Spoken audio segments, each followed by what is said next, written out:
Good evening, one and all. How the devil are you? I hope you're all doing well on this rather sunny, it has to be said, Friday evening here in Redcar on the North Yorkshire coast. As you saw from the title of the video, this evening we're raising a glass to our missing brother, Mike, China Guitar Skeptic CGS.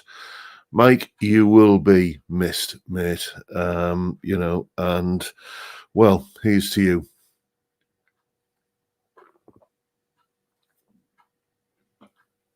Now, what I don't want to happen on this evening's live stream is for it to turn into, just a kind of a maudlin kind of affair. I don't think Mike would have wanted that, and it's so. If anyone's got any happy remembrances of Mike, put them in the chat, and we'll all have a read of them. I'd just like to dedicate this live stream this evening to Mike's memory. And I'm sure you'll all join me in passing on our sincere and deepest condolences to Mike's close family and friends. I got to know Mike a little bit basically since the whole pandemic sort of thing. And the way he came across in his videos as a proper true gentleman is, well, certainly that was my experience of him, just chatting privately. And, he will, as I say, be sorely missed. With that in mind, I put a little kind of video in memoriam of Mike together, just me kind of blethering away to a webcam, and that'll be going out tomorrow. As I say, I don't usually do Saturday videos unless under exceptional circumstances, and I think this counts. So that will be going out in the morning. So it's not monetized because it just wouldn't feel right, kind of selling advertising space on a video like that. So as I say, that will be going out in the morning, and there we go. It's just one of those, not to put too fine a point on it, shitty things, isn't it, really, that you can sit and scratch your head till the cows come home, and there's no way you can put a positive spin on it, on anything like this. So there you go. It's just what it is. Anyway, I'll tell you more about what's coming up on the channel. Yes, Jay Aoyong is saying, was Mike the chap who had a bit of a speech problem? He did indeed. That was one of the things that his illness robbed him of, which was the ability to speak, which was such a cruel thing for someone who was such a consummate communicator as he was. Anyway, I'll tell you, as I say, what's coming up on the channel in more detail later on, after we've gone through the usual custom around these parts of looking to see who we've got in and who was first in. I see first in we've got Steve Hale saying hello from sunny Carlisle. Then we've got Peter Nicholson, Mike Hurley, PFY Guitars, and Johnny Random. There's Craig Stamen and Balder and Anton. There's Farjon as well, and Terry Day. Dr. Gomez, One Rent to Kill, Edwin Toonan, and James Hunt. There's Pablo Hank too. Johnny H is there, so is Wayne Smith and Dave Lewis. We've got Robert Galbraith and Stratboy 999 and Vincent Brennan. There's Mississippi Blues as well. And as I'm just kind of scrolling through these messages in the chat, it's clear that, just how highly regarded Mike was. Not surprising, really. He was a top bloke. Then, if I said Dave Lewis, if I haven't, I have now. We've got Peter Collins and John Ross, Cal B and the Rocco Cat. Then we've got Gordo Canuck and Steve B and David Evans. John Channing is there, so is Frank Bolam, and who else? We've got Cylon Hybrid and Oh, excuse me, the chat just froze then for a moment. Michael Palmer, how are you, Michael? Nice to see you in. And then scrolling down a bit further, I see we have got Grandpa Joe. I think it's a sad week. Rest in peace, Mike. Thank you for all the great videos that you gave us. May you rest in peace, and God bless you and your family. Yeah, it's as I say, I don't want this to turn into a maudlin kind of overly sad kind of thing. It is a sad occasion, but it is what it is. Let's try and kind of make it more of a celebration of Mike and the legacy that he will leave. There we've got Brad Matthews, and scrolling down, I can see we've got the Essex Cat, and who else have we got? We've got Nancy Davis and Russell Gibson and Thomas Mulvaney. And then I can see we've got Chris Otterwell and Nigel Arthur. Did I say Jimmy James? If I didn't, I just did. There's Ian Clark. Nice to see you, mate. And we got Theme Tunes as well. And the Time Prophet. Graham Campbell is there. So is Bill Mumbo and Michael Belliveau. And let's have a look. Lawrence Hastings. Gary Shaw is there. Nice to see you, Gary. Reeled in 58. Steve Cassidy guitar. Dudley Squat. And scrolling down a bit further, I see we've got Stuart Young. Good evening, all from Belfast. And there's Colin Falcon. How are you, mate? Then let's have a look. Time Prophet is in. I don't know who Mike is. Mike Milton. He was the China Guitar Skeptic, or the CGS channel, and he was diagnosed with motor neurone disease a couple of years ago, and he finally succumbed to it this last week. So that's why there's a lot of people saying about rest in peace, Mike, and everything. It's easy to forget that there are probably some people who don't know who we're talking about. But if that's you, then that's who Mike was. I see we've got Cushman, New York City. How are you, mate? And Graham James, and who else have we got? Jay Aoyong, I mentioned you earlier. And there's Terry S. And I think that's pretty much everyone accounted for. So, as I said, if anybody has any happy remembrances of Mike, then feel free to drop them in the chat. I'll start off with mine. I first came across Mike's channel back in 2015 or thereabouts, and at that time, I don't know if this was the case, but most of the YouTube guitar channels that I'd sort of come across were American, and not that I have anything against that, but there were sort of cultural references that I'd probably make as a British fella that perhaps people overseas don't get, and the same is true, when an American guy or American YouTuber makes something that is, to their home audience, and and it just you can connect a little bit closer with somebody who you've got that shared kind of cultural backdrop with. And I started watching Mike's videos, a lot, and it was just a pleasure to see as his channel developed, because I think, when did he start it? In 2013 or thereabouts. As his channel developed, and from 2015 onwards, I've been watching him. He got better at making videos, and his content got more slick and more professional, and he gained confidence in front of the camera as well. And the thing I want to basically talk about is, you look at the kind of banner on his channel, which I hope can remain up, because it would be, certainly for us, his audience, that is a large part of his legacy, and it would be sad to kind of not be able to go back and revisit it once the pain has kind of receded a little bit. it would be nice to go back and kind of be reminded and kind of smile, and at many of the things that he did, and kind of have happy memories. But you look at the banner on his YouTube channel, and he's kind of there's a big shot of him there with people like Adam Neely and Rick Beato and Steve from Boston. He was at home with those crowd, that the big beasts, the big silverbacks of the YouTube guitar community.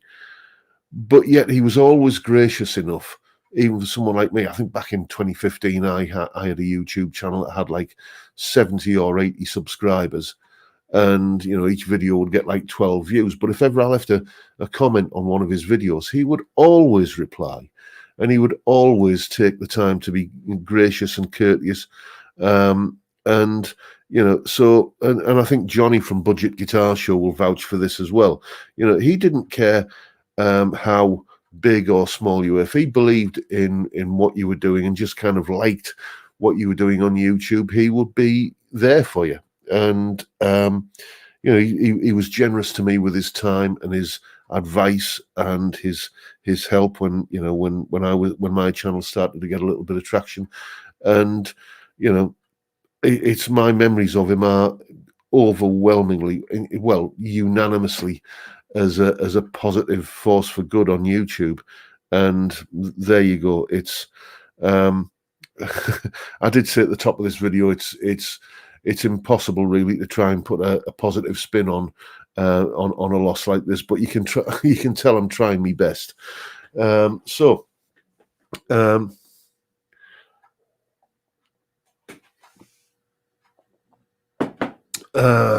Let's have a look, see what you've all been talking about, as if I don't know. Used to watch Mike's Chibson videos, always very entertaining. He'll be sadly missed, rest in peace. Yeah, I mean, I don't know if you watched it, but Johnny at Budget Guitar Show posted an interview he did with Mike, about 2 or 3 years ago, where Johnny said that he'd been tempted to kind of be a little bit naughty and get one of those Chibson guitars, and it was Mike's videos that stopped him doing that. Guitars that look the part, they look okay hung on a wall, but all manner of problems with them that simply cannot be fixed. Like kind of the spacing between the frets being wrong, so the guitar will never ever play in tune and stuff like that. And and Mike just bought those guitars. He did the I guess you could call it the immoral thing of buying those forgery guitars, but he did it as a public service, really, to kind of say, look, if you buy one of these, this is what you're getting. Yes, it looks the part, and in the pictures that you see, it will look even more like the real thing, but it's not, and you will be wasting your money. And he did that out of his own pocket. He bought those guitars so that we didn't have to. And, that, I think that is a measure of the man, really. John Higgins, long live Greenie Moore, indeed. What are you saying there, Dave? I remember the excitement in his email when he got invited to 42 Gear Street in Germany.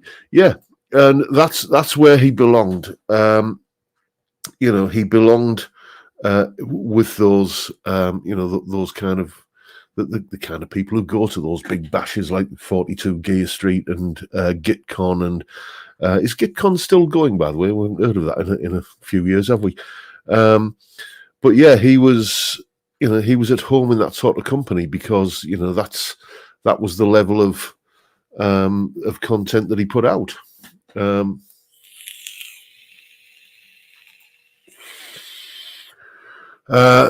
Mike will be playing in heaven now and have a good word with a big man, saying, make sure none of them dodgy Chinese rip-off guitars come up here. Yes. We got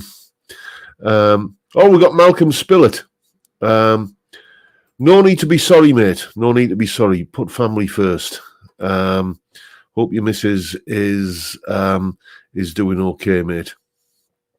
And I see we've got David James in as well. Let's see who else. Let's see if we've got any Mississippi Blues. Yes. Let's not forget, Mike was a great guitar player and arranger. Watched many a video with his pink PRS. Yeah, he was an absolutely fantastic player, and it's to my eternal regret that I never got to play with him. He did invite me down to the first British Boutique Guitar Festival. That sort of little, I guess, his version of 42 Gear Street that he set up, and I think it would be, we're talking about his legacy earlier. I think it would be a fitting tribute if that could continue in some form or other. It's too soon and it's too raw, I know, to talk about things like this in any kind of detail. But wouldn't that be fantastic if that thing that he set up could continue in his memory? I think so. So yeah, I mean, it's to my eternal regret that I wasn't able to go down to that British Boutique Guitar Festival thing because, well, my wife was in hospital at the time having a bionic knee in kind of implanted. Yes, indeed, I married the bionic woman. And so she was pretty much bedridden for a good month or so after that, and the British Boutique guitar thing fell right in the middle of the time when I was going to be running around like matron, fetching and carrying and all of that sort of stuff. So we never kind of made it happen. I did, however, join his Patreon, and that enabled me to download one of his backing tracks, and I posted a video where he'd done the backing track and I was jamming over it. So in a way, I did get to jam with him, albeit kind of second hand, and it would have been lovely to change rather than just jamming over kind of a rhythm guitar part that he was playing. It would have been lovely to have a proper kind of back at you kind of trading licks with the guy, but it is what it is. Yeah, John Higgins, he almost got Milton guitars into production. It would be appropriate for a manufacturer to make a signature guitar in that vein, wouldn't it just? I mean, I do know that, and no Friday is complete without the obligatory Blondie shot.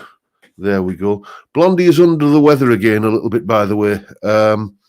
Select a switch. I thought I'd fixed it, but it's I think I'm going to have to put a new one in, but there you go, fair wear and tear.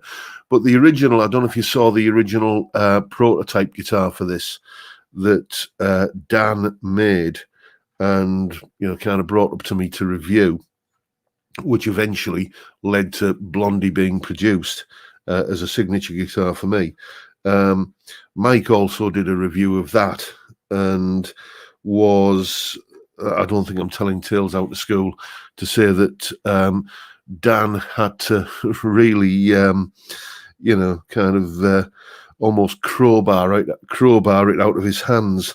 He didn't want to give it back. So that guitar now belongs to someone else, by the way. So it would be nice if there was a CGS tribute guitar or CGS signature guitar, and I suspect if there was one, it would look quite a lot like this, because Mike was absolutely in love with the prototype of this guitar. And let's just put it back on the stand. So yes, indeed. I see we've got Budget Johnny from Budget Guitar Show in. How are you, Johnny? I just want to say publicly, I said it in the comments under your video the other day, that I really, truly enjoyed your interview with Mike that you reposted the other day as a fitting tribute. It was so poignant to see that, to see Mike in his prime. And I was watching it through kind of misty eyes, shall we say.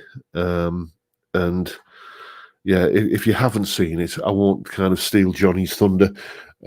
Just go and watch Johnny's interview with Mike from a few years ago that he reposted this week. It will. You'd have to have a heart of stone not to be moved by it. I tell you what, chaps, let me go and find the link to Johnny's video, and I shall post it in the chat. Let's have a look. I'll make sure I've got my speakers turned off. So I'm just having a look for it now, and here we go. Yes, this is the one. Share, copy link. So let's put it in the chat. Let's say,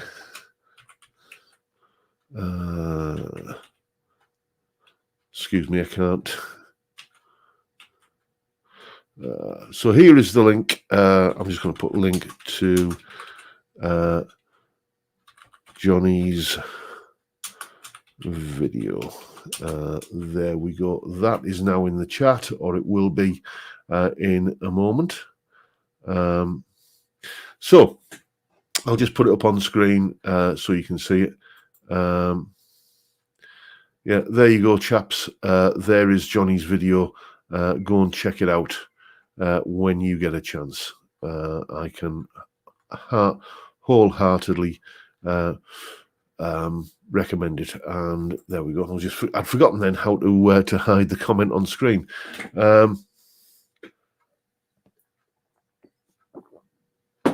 Anyway, excuse me, chaps, while I just pour myself a refill. I saw someone asking earlier on what I was on tonight. I'm back on the Heineken this evening because the groceries came from Morrison's this week. I seem to alternate between Morrison's and Aldi at the moment, but you know what it's like shopping in Aldi.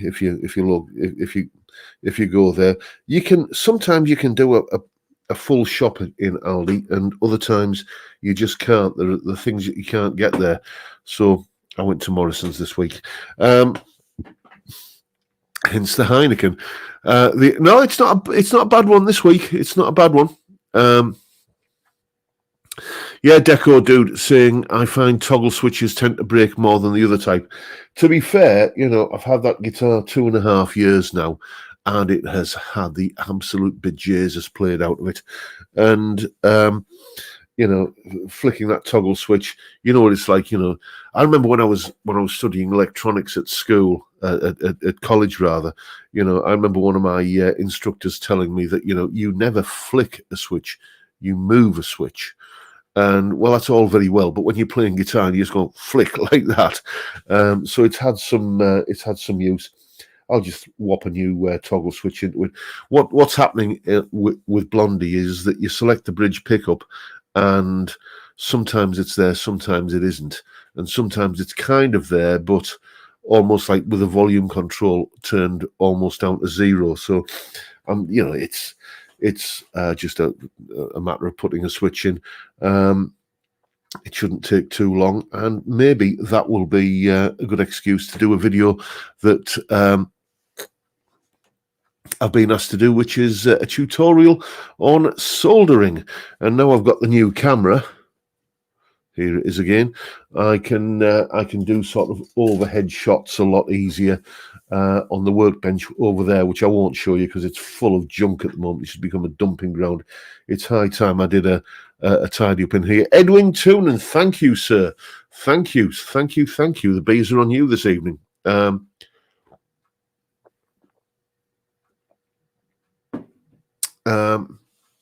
Anyway, I haven't told you what's coming up on the channel, have I? Yes, indeed. This week on the channel, as I said, Saturday, my little tribute, as in tomorrow, my little tribute to Mike, China Guitar Skeptic. And then on Sunday, it's a bit of a rematch between, have I got both guitars handy? Yes, I have. Between this guitar and this one. Now, This is a Fender Deluxe Nashville Telecaster. This is a Faisley Outlaw Coyote Plus. And I did do a shootout between these two guitars when I first got this one. But the problem is that this guitar has now been modded. It's got new pickups and it's got a new wiring loom and new pots and all that sort of stuff. And I said at the time that once I'd modded this guitar, I would do a rematch with the Fender. So we've got a 700 quid Fender, and I guess with the money I've put into this, about a 300 quid Faisley. Once it's been kind of modded with tone riders and, as I say, you know, kind of CTS, Oak Grigsby, all that kind of stuff in, you know, and kind of orange drop caps and everything. So that's Sunday's video, the Battle of the Telecasters. And then on Monday, well, it's a Gary Moore solo from his last, what I would call rock album, before the Still Got the Blues. Before I suppose he did go a bit rockier towards, you know, the Scars sort of stuff. But the last album he did before he kind of did the whole blues kind of tour de force with Still Got the Blues.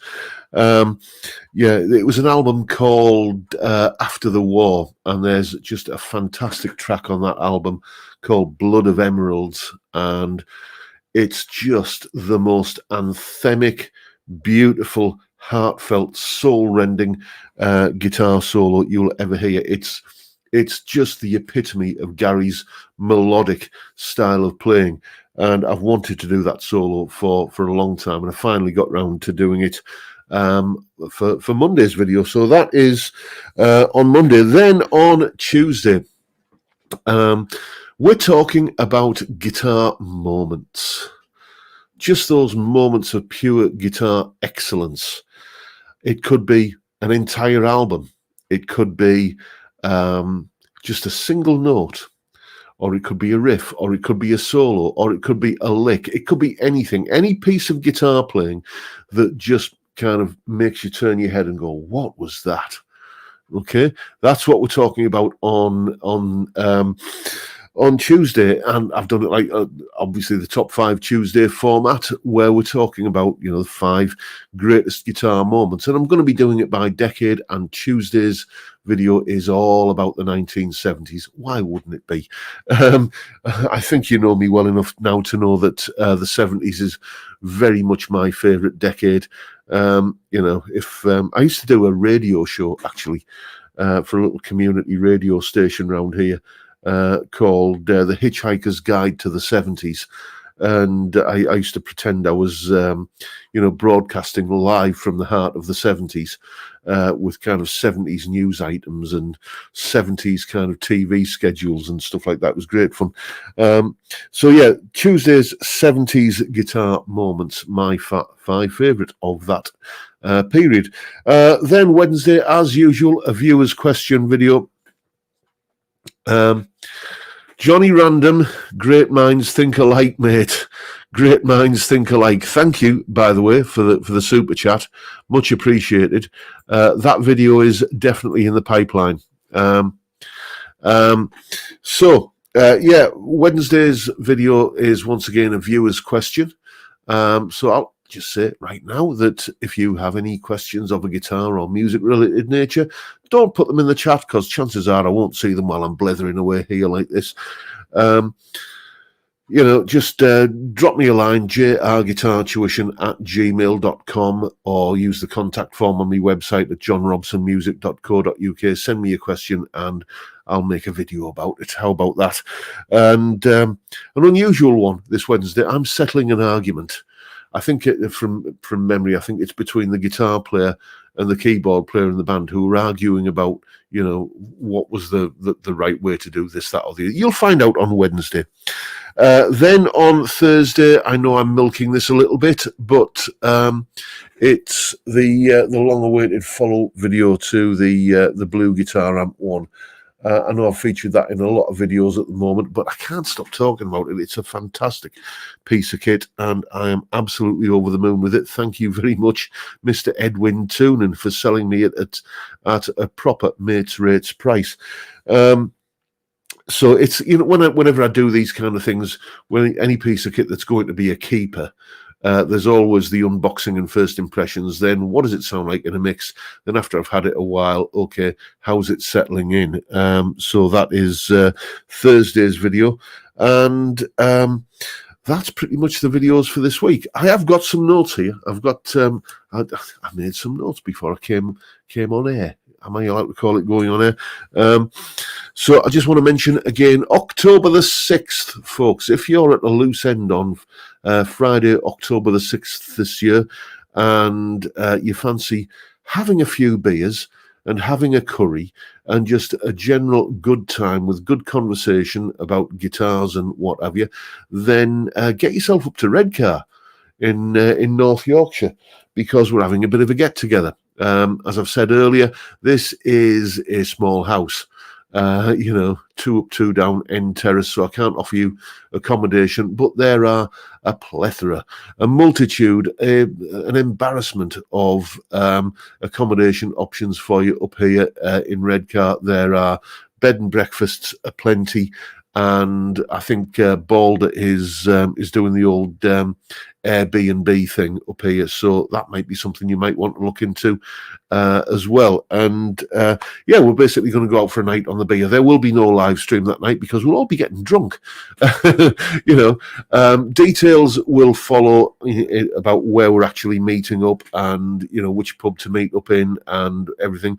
But there will be beer, and there will be a table at the curry house involved, and just general good bonhomie amongst all of us, kind of middle-aged blokes who like talking about guitars, basically. So that's the first thing I needed to mention, because if I don't write these things down, I forget about them. Then I want to give a big shout out to a postman, a Royal Mail employee called Dave, who turned up today. I've had the doorbell's not stopped going all day. I've got a guitar that's just arrived today. You can see it in the box behind me there. That's going to be an unboxing video that I'm going to make this week. That's not it's not a guitar that I own, but I'll tell you all about that in the video when I make it. There's a bit of a story behind that one, and anyway, so that turned up. Then I had a piece of equipment, basically a pedal kind of thing that somebody had sent me to do a review on, and I had to get that back in the post today. So the courier was coming to pick that up, so they turned up, and then just literally they'd just gone, courier just gone, and the doorbell goes again, and there's a postman there, Royal Mail kind of livery and everything. And he starts kind of getting this stuff out of the back of his van and saying, are you Mr. Robson? I said, yes, I am. He said, I've got these here for you. Anyway, cutting a long story short, he wasn't delivering on behalf of the Royal Mail. He was delivering on behalf of himself. He's a fan of the channel. He's called Dave, and he's a postman, and he's probably watching now. So if you're watching, Dave, jump in the chat and announce yourself. And... he said, I was watching your video last night about the SMJ tube drive pedal. Remember this? Thank you, Ian, by the way. And in last night's video, I said how much like a Marshall Governor it sounds. Well, Dave, the postman, is a guitar player. And look what he brought me. Indeed. So, a Marshall Blues, a Marshall Governor, and a couple of other Marshall pedals that are in boxes back there. I haven't unboxed those yet, but you can tell this is an original one, not just because of this kind of, you can't see it on camera, but there's a few scuffs and everything. But when you read the back, it says battery operation, use a PP3 or equivalent. Do you remember when those little 9-volt batteries were called PP3s? That's going back a bit, isn't it? So, I might be making him an offer on this, an original Governor. Yes, we shall see. I don't think he wants to part with it, though. But, he just said, yeah, he just turns up at the door and says, here's some rather valuable pedals that I want you to have. Keep them as long as you want. Let me know when you're done with them. So, so it sort of restores your faith in humanity a little bit, doesn't it? Yeah, Steve Cassidy guitar. I wish I had Dave the Postie. Indeed.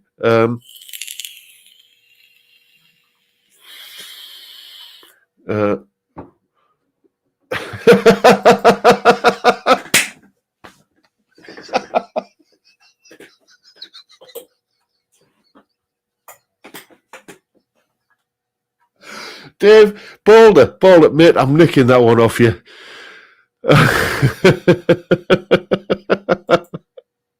Yes, I've got to have that one. Yes, indeed. I mean, it's too good enough. Sorry, that one tickled me. Yeah, it's got to be a shootout, hasn't it? You know, the 20 quid Richards guitars pedal versus the Marshall. Indeed. And, you know, I don't know what I'm going to do because I'm running out of space on my pedal board. I've just done a video this week about my pedal. I'm getting into pedals. Never ever thought I would be. I thought as long as I've got an amp that does like a clean sound and a dirty sound and something in between that I can vary with the volume control on the guitar, who needs pedals? It turns out I do. I've got a pedal board here, just a little one. I'm sort of outgrowing it. So there's going to be a pedal board video coming. Well, there's certainly one coming up because I've made it and it's scheduled to go live in a few weeks. But there's probably going to be another one as well. So yes, indeed. I keep thinking, should I do a video on a fuzz pedal? Because I hate those things. Governor versus New Ex-Horseman. Indeed, that'd be a good shootout, wouldn't it? Because I have such kind of rose-tinted memories of the original Governor. I didn't have one for long. I don't think I even actually owned it. I think I just borrowed it. You know, I seem to remember having. I had that many amps back in the late 80s and early 90s. I was going through the amps were kind of going through in and out of my hands like they're in a revolving door. So I knew I had a Marshall JCM 900 at one point, the Marshall 30th anniversary, a Marshall Valve State. Are you spotting a theme here, by the way? So I remember running the Governor and the tube screamer, I think, into it and stacking them, and that was just an awesome sound. So you know, it's you got to appreciate that a lot of the stuff I'm doing now on YouTube is just kind of nostalgia for me. I'm doing solos that I used to play back in the day, or I'm doing you know, kind of reviews of gear that I remember, or reviews of gear that I wanted but could never afford back in the day. So it's and I get paid for it. Hey, who'd have thunk? Anyway.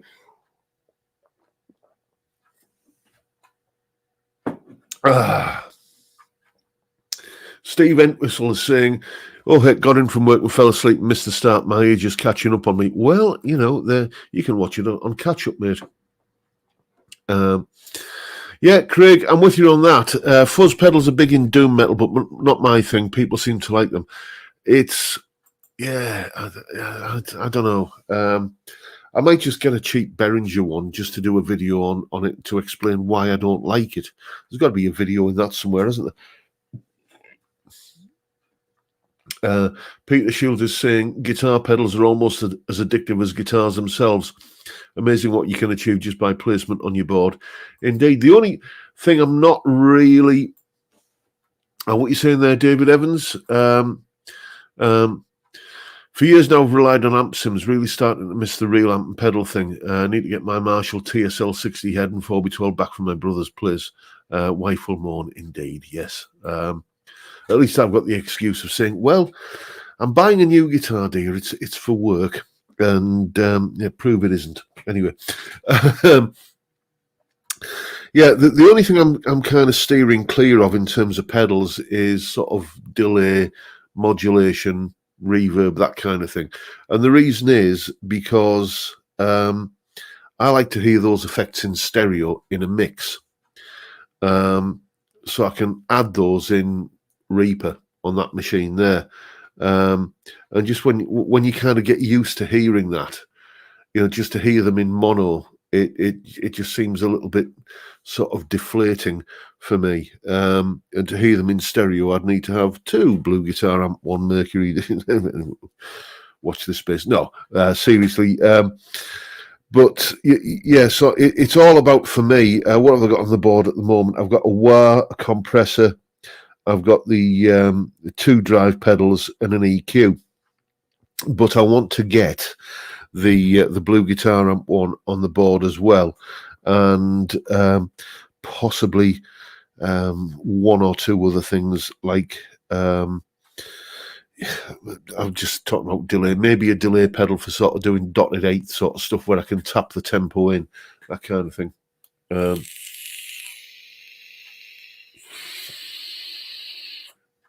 What are you saying there, Balder? Try this one. I just hit the button on some Fender vintage noiseless for my Coyote. Any thoughts? Oh, thank you, Peter Shields, as well. Yeah, I don't know about the vintage noiseless. I don't know what these are in the Nashville telly, but they certainly sound vintage. I mean, people say that noiseless pickups don't sound like single coils. To me, they do. I mean, these do. Whatever. This is, I don't know what year this was, but I think this is a 2020 guitar, I think. But these just say Fender noiseless on them. And they sound convincingly single coil and vintage to me. So, if you've got those to put into your Faisley, mate, then you will be very, very happy with them. The one thing I will say about the noiseless pickups in that Fender, though, is that they are quite noisy. It has to be said. When I was doing the telly shootout between that and the Faisley, I had to apply the noise gate evenly to both guitars, which, given that one is just kind of vintage. The Alnico 2 blues pickups from Tone Rider, kind of old school, old style pickups, as they would have been, close to how they would have been made back in the 50s. And the Fender ones are kind of the cutting edge of noiseless single coil technology. The Fender ones just buzzed and hummed just as much, with not terribly, but when you had like kind of gainy kind of sounds on the go, they were equally as noisy. So I don't know.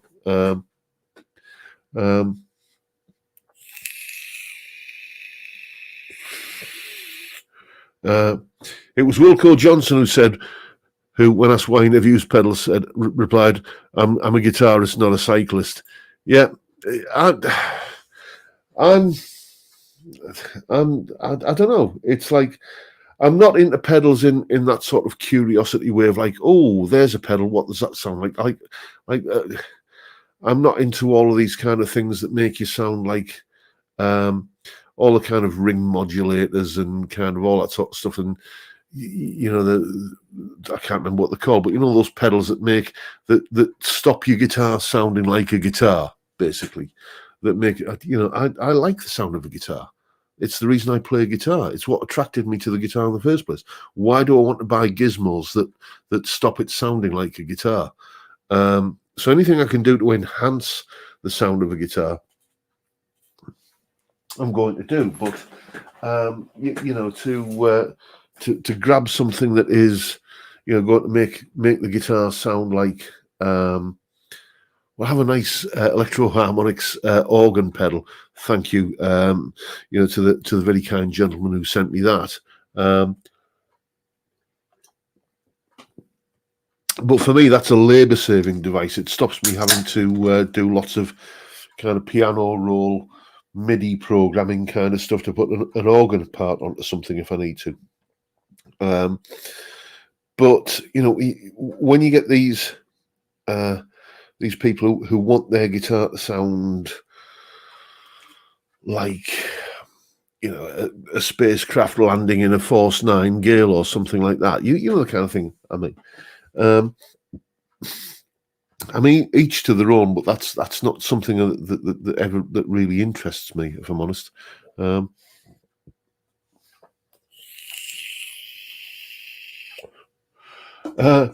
21st Century Boy saying, got my eyes on a bagpipe emulator. One of my guitar students actually plays bagpipes, and he's got an electronic set of bagpipes. And, you know, and he actually got it out in the lesson because we do Zoom lessons. And he says, hang on, I'll go and get me electronic bagpipes. You know, I was expecting him to turn up with this kind of, you know, I think bagpipes maybe with a lead coming out of them or something like that. It was the size of this pen. That's it, you know, and he's just kind of, he switched maybe a little bit bigger. Yeah, and he switched it on and he's playing like that because obviously it's all generated electronically, you know, and it's just, it comes out of a little lead, plugs into the end and comes out the speakers, and it was it was weird watching this guy playing what looked like a biro, and you know, playing Scotland the Brave on it.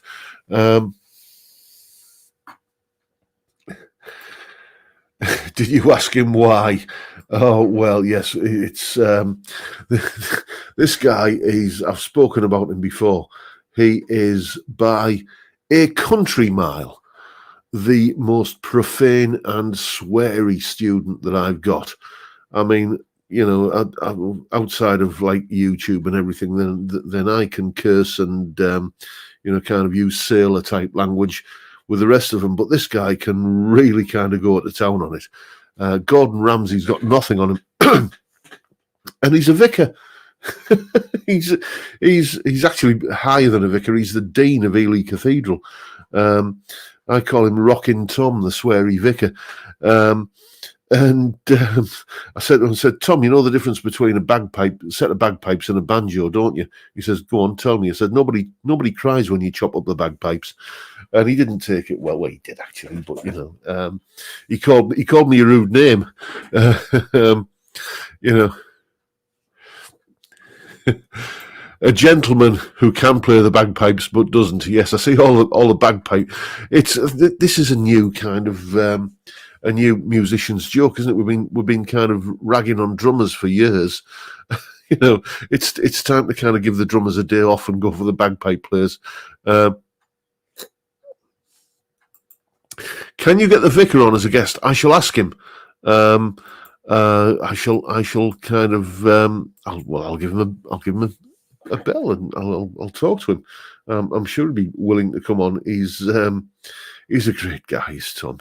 You know, he's. I'm going to try and get him up for the Oktoberfest. Actually, shall we call it that? By the way, this little gathering in October. Shall we call it the Oktoberfest? Jay Aoyong saying his sermon's got to be something. The number of times I tell him some really smutty joke and he says, I'm going to clean that up a bit and put it into a sermon. What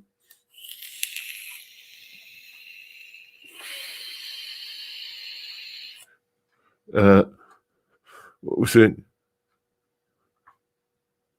Let's have a look, see what's been going on. Did the bagpipes come about when someone pulled the legs off a haggis? Oh, don't diss the haggis. I love a bit of haggis, me. It's part of my Christmas morning breakfast, haggis.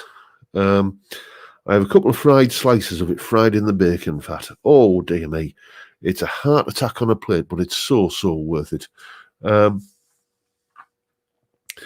David Keynes is saying, Northumbrian pipes sound good, John. Have you ever dabbled? I haven't, but I used to be in a band with a guy who used to be in a band with a girl called Catherine Tickell, who was like quite a big exponent of the Northumbrian pipes.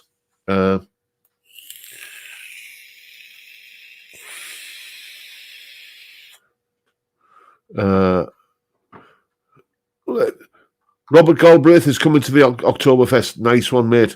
What are you saying there, Edwin? Yes, we call it the October beer party. I will bring German, Belgian, and Dutch beers. Okay, mate. Well, the more the merrier. Let's see what else is going on.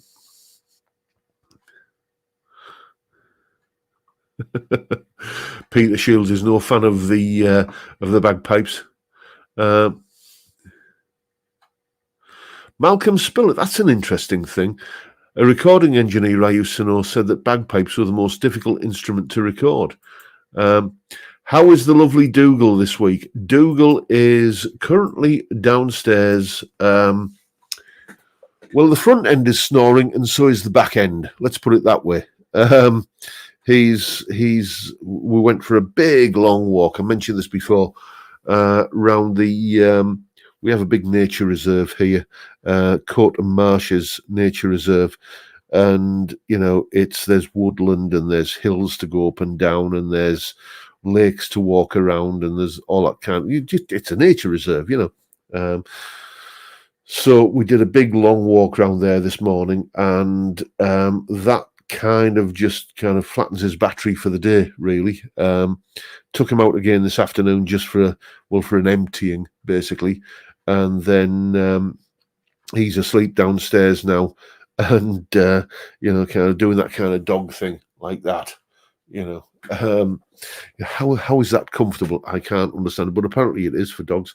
And yes, he's currently snoring at both ends. Let's leave it at that.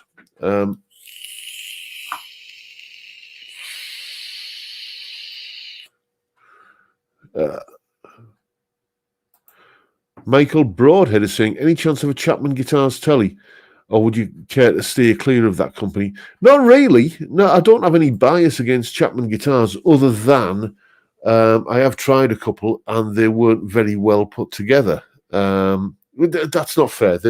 They were okay put together, but for the kind of price that they both belong to students of mine, and for the sort of money you were paying, they were fret buzz, high action, fret sprout, all that kind of stuff where it would have taken a little bit more care and attention in the factory, and it could have been a fantastic guitar, but it just wasn't, and should have been for the kind of price that they paid.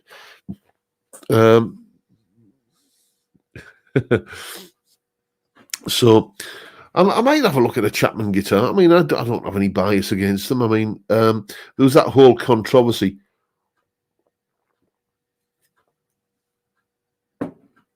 about Rob Chapman a couple of years back, wasn't there? But I don't know if you saw that that video that went up. Was it last week, where the Irish lad with the long hair, KDH, that's him, who'd made like this video that got all the Rob Chapman fans enraged, and it was like quite a big thing, wasn't it? Big kind of handbags at 40 paces kind of thing going on. Where he met Rob Chapman, and they were getting on fine, so it's I don't know. I don't follow these things because I'm not really into I don't really read the gossip columns, if you know what I mean. But I do know that there was a big sort of controversy about Rob Chapman. Is he a good guy or is he a villain? That sort of thing. I don't really get interested in that sort of thing. But he's always come across as being, certainly the recent videos I've seen of him is, seems all right. I don't have a problem with him.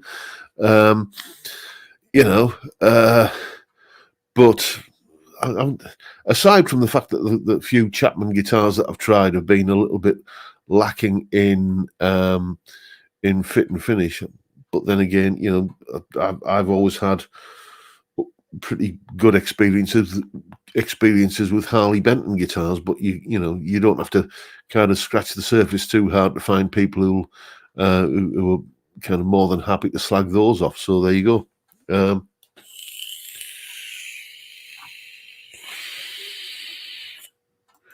What you say? Closest I got to Red Cow was Morecambe. Fair enough, mate. Let's have a look. What you're saying there, Balder? One of my direct reports informed me that Redcar is a hipster central for the borough. Overpriced starters and coffee at all. Yeah, well, not really, mate. I mean, there is a part of town that they've called the Northern Quarter that they've tried to gentrify. But at the end of the day, this is Redcar. It's the whole kind of hipster culture will only go so far here. It's it's. I mean, it's. You're not going to be kind of finding people walking around the streets drinking yak's milk lattes or anything like that. I shouldn't think.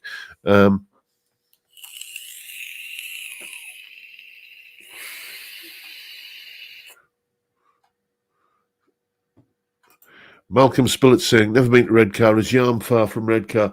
I found out about Parmo that Yarm's not that far, mate. Yarm is Redcar is essentially at the mouth of the River Tees, and Yarm is like a little market town in one of the kind of what they call them, kind of loops. Is that the correct term? One of the bends in the River Tees. It's not that far. It's probably about a 20-25 minute drive from here. So let's have a look, see what we're talking about in the last few minutes. Let's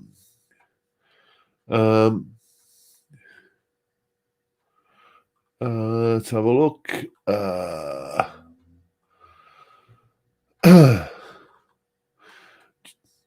Just going to scroll up a little bit.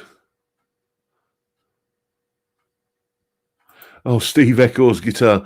Couldn't get to the laptop before I spit my tea out when you said he's a vicar. Yes, he's Rockin' Tom, the trendy vicar, or the rockin' vicar, or the sweary vicar even. But I'll try and get him on.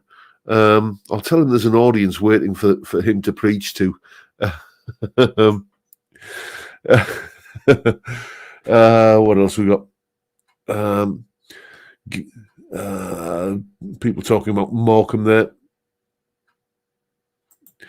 Dennis McNaughton, have you ever thought about swapping the pickups in your tribute for some PAFs? I did think about when I had the Epiphone 59 here. I was impressed even with the burst bookers in those,